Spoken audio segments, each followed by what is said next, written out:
Welcome to the Flagonborn Weekly News Update.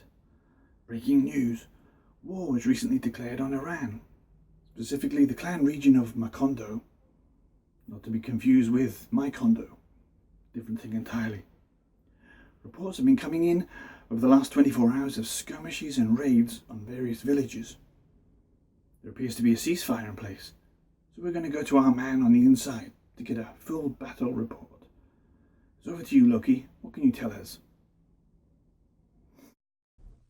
Okay, a quick review of the war. We see that Flagonborn was victorious, 26-19, with an 88.8% total destruction, which is fairly reasonable for an average war clan. So, number one was Adele. Adele didn't even attack. She must have been on tour or something.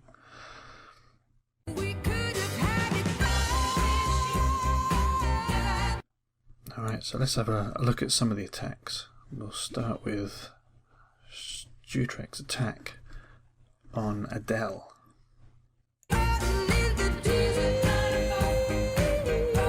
You'll notice he's got his CC very close to the edge, which makes drawing it incredibly cheap. He's also got one Inferno on single, which is not generally a good idea. So here we go with the old dragon balloon combo, drawn out with one barbarian. Stutrek elects to use a giant to draw the fire from the dragon. It can just take a decent splash from a balloon, can kill your queen. So 2 giants and 2 barbarians to deal with the CC.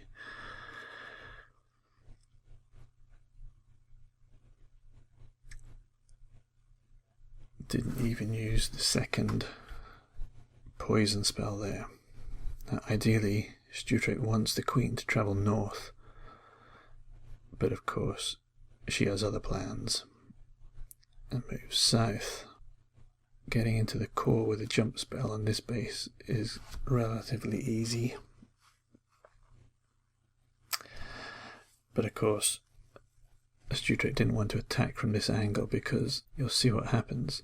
He didn't funnel this southern tip, and so all the boulders go in, and instead of going into the core where they can spread out their damage throughout to the 4 corners of the base, they all travel south. The Royals and the Valkyries, however, jump in and out of the core a few times, but they do eventually get the job done and clear out all those Tesla Farm, Inferno and Expo. But you'll notice the real downside to the new changes of healers being attacked by air traps. If those healers had survived to the end of this raid, I could have done a lot more damage, but they just got wiped out in the core, which left the king and the queen completely vulnerable to those lame old defences in that one little corner.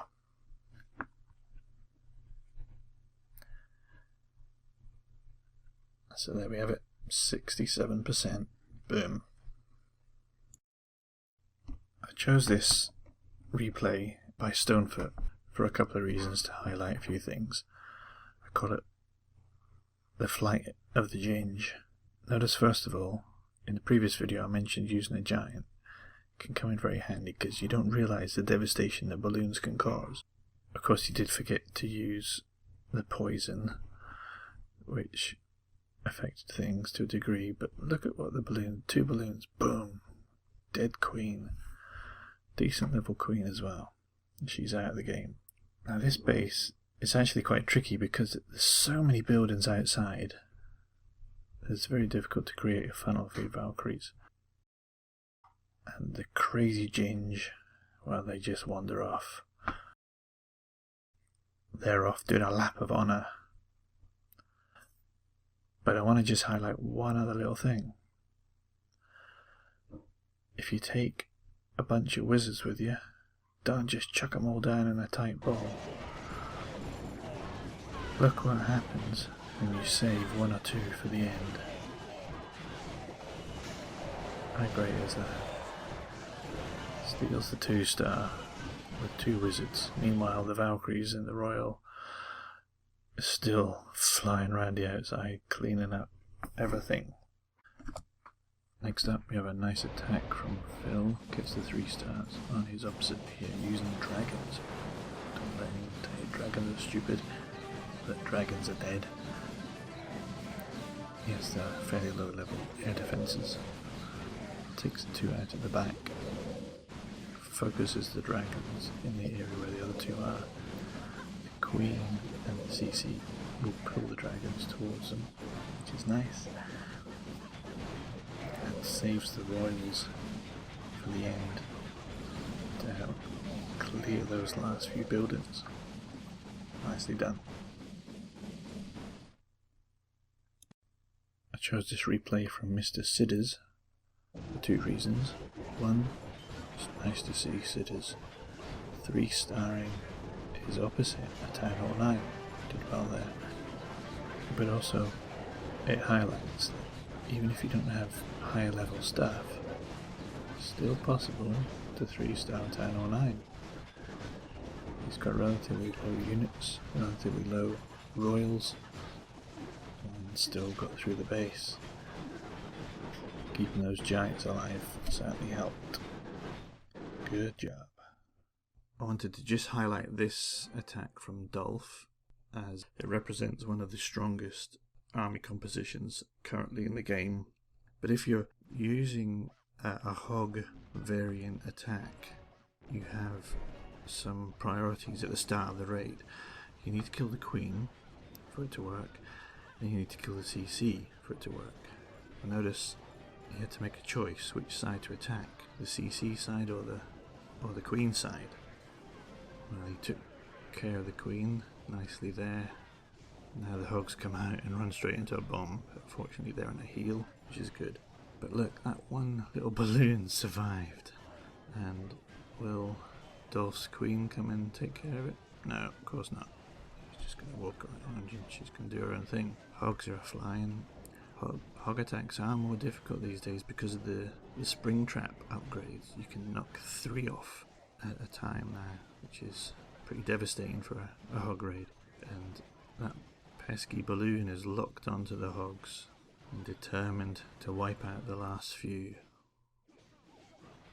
And here comes the balloon for one last lob over the side. Boom! Dead hogs.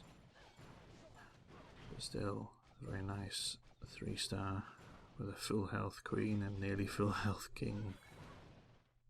High level royals for the win. Next up is our fail attack of the week. Notice inside our number 10 Stone Toe, he has a hole in his base, so you can attack right in the core. FYI, never do this. Notice what happens. We're going to deploy 9 dragons in the core. Let's just watch it in all its glory.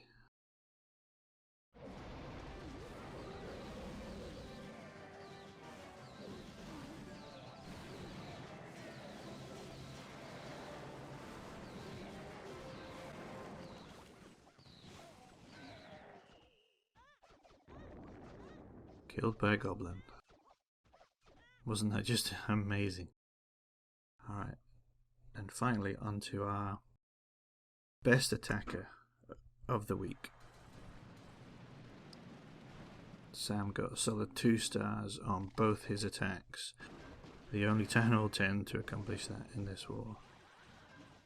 I normally don't favour attacking from a corner, but this is his clean-up attack from my first attempt on this base, where I got a lousy 1 star.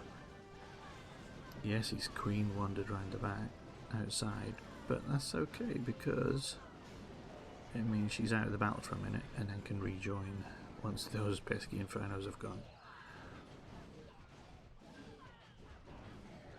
The Ginger Valks ripping through the base, of course. Once the infernos are gone, they can pretty much run through unhindered. If you look at how this raid ends, he was pretty damn unlucky to not get the 3-star. The Queen goes full retard, and as we know, you should never go full retard.